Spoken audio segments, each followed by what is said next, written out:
It's early afternoon, right? Time for my power nap. And don't you dare to start the clock. Set it back, please. Hello, Savannah. The real South. As you can hear from my accent, I'm not a Southern boy. I want to stress I'm not a Yankee either. I'm actually worse. I'm from the old country. But the great thing of TED is these regional differences do not matter. It's about ideas worth spreading, and today I would like to share with you 5 ideas that can create a framework in our schools that enable our kids to thrive in this massively changing world that we are inheriting. Now, I freely admit I'm not a teacher. I'm just fascinated by the future, so much so that I founded a Future Salon 10 years ago. And we come together almost monthly and envision the future. And we talk about what we can do to influence it in a positive way. And the magic of our time is that you and I have the power to change the future. And with great power comes great responsibility. So my interest in the future of education got a major boost 6 years ago when Nina was born. She's a genius. All parents think that, but I have proof. And what is the greatest gift that we can give our children? The answer to the question, what is the greatest gift, right after these messages. So we did a Future Salon around the future of education, and I invited John Taylor Gatto. John Taylor Gatto is a teacher. Actually, he was the teacher of the year a couple of years in a row in New York City. And then he quit with an op-ed piece in the Wall Street Journal saying, I don't want to hurt children anymore. And he wrote a book about the history of our educational system. And yes, it was invented or was formed 200 years ago to fulfill the needs of the Industrial Revolution. We needed people to sit still for 8 hours and do what they were told and be good consumers. That time has passed. That system is failing us, and we haven't upgraded in a while. How much this is failing us? High school dropout rate is 46%. So what do you like, odd or even? On the count of 3, 1, 2, 3. So look at the number that you are sitting on as a seat. If you have even, you have finished high school. If you have odd, you are the odd ones. You haven't finished high school because it's almost every other one. And if you don't know the difference between even and odd, maybe you should go back to high school. And if you ask them, they say it's boring, content not relevant. So they are dropping out of school, and another shoe will drop. The technical acceleration of our world. Here's just one example, self-driving cars.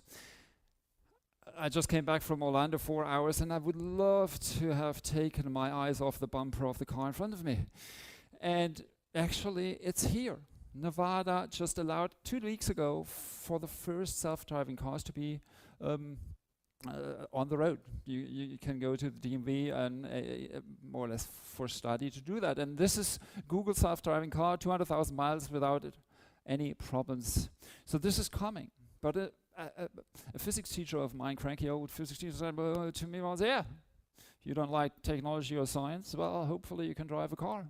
Because when you're finished with your studies, you want to put food on the table of your family, well, drive a cab.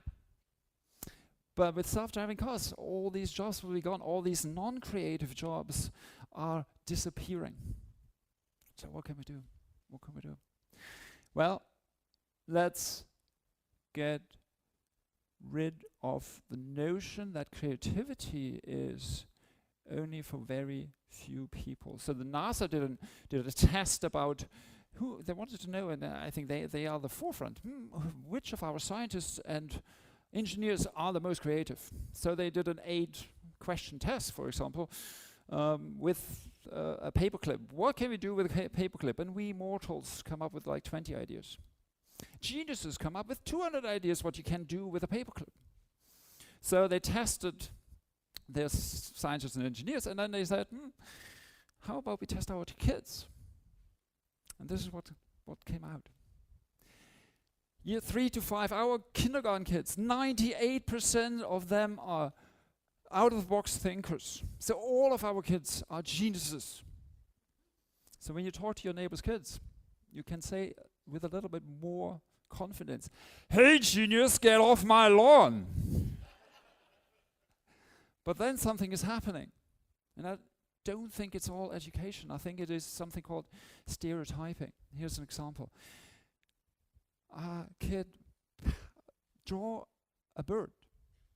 Kid draws a bird. And then we say to the kid, "Hey, how about you color these birds?" And then a little bit later you ask him, "Can you draw some birds again?" And what happens? So throw out all your coloring books and just blank paper. But it also means that there is this potential out there. And now the 5 ideas on how to tap into that potential. Number 1, let children solve real-world problems. If you're an amazing problem solver, you will always have work. And here's an example, and thanks Jake for putting me together with. Skill Point Alliance is in Austin, and they do a 4-week program with inner city school children, middle school children. They're not so B minus. And the first day of these 4 weeks, they shuffle in, and then someone from the industry, a company, comes in and says, "We have the following problem, and you have now 4 weeks to solve that problem." And they're like, "What? You're asking me?"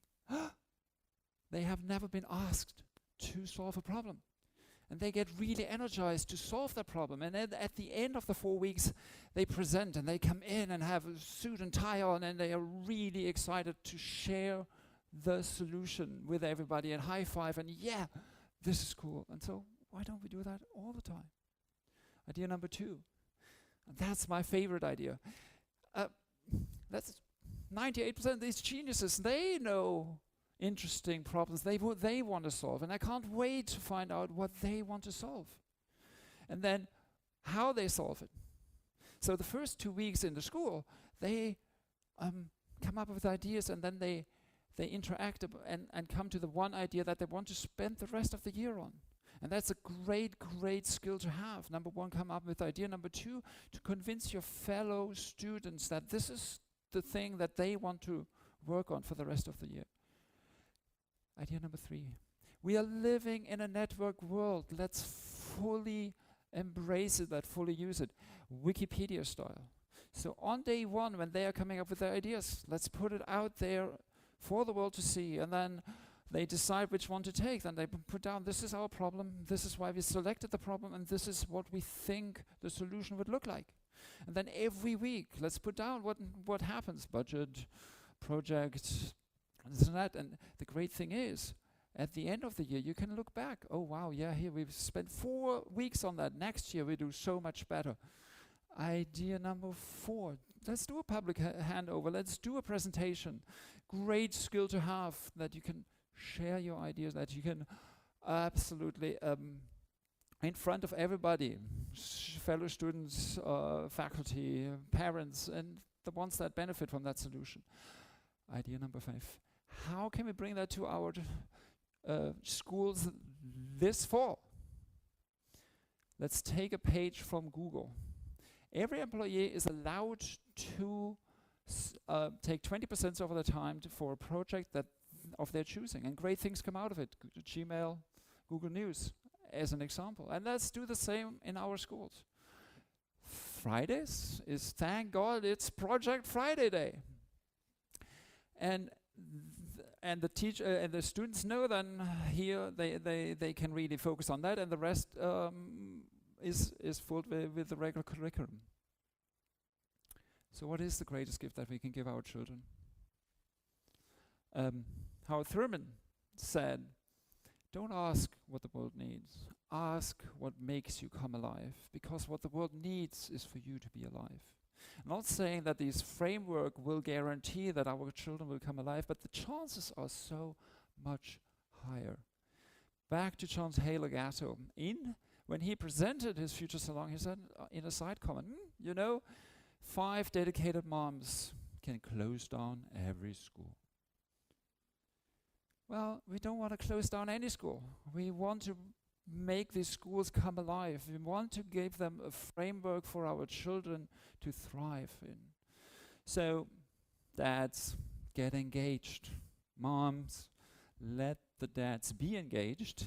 And together, find your 4 friends and go to your school and say, come on, let's do this. Let's bring this Project Fridays to our schools. And when they say, no, we don't want to, how about Saturdays? We come on Saturdays, but can we use your school environment? And then slowly get this over. So I would like you to join me in Awakening Our Schools movement. And aliveschools.org is the URL. At the moment, it's just a sign-up page for I'm interested, and where we try to pair you with other parents of a school, and where we want to share success stories and all that. And now, close your eyes. My time is almost up, but I wait. Close your eyes and envision a world where every child in every classroom is solving real-world problems of their choosing. And now think about how the world would look like 10 years out. What kind of people we would bring into this world. Happy, confident, ninja project solvers. And please join me to create this world. You can open up your eyes. And you know what we will get if we do that? We will get one of the greatest things you can get. Will get the hugs of a happy child. So let's get some happy child hugs out there. Thank you.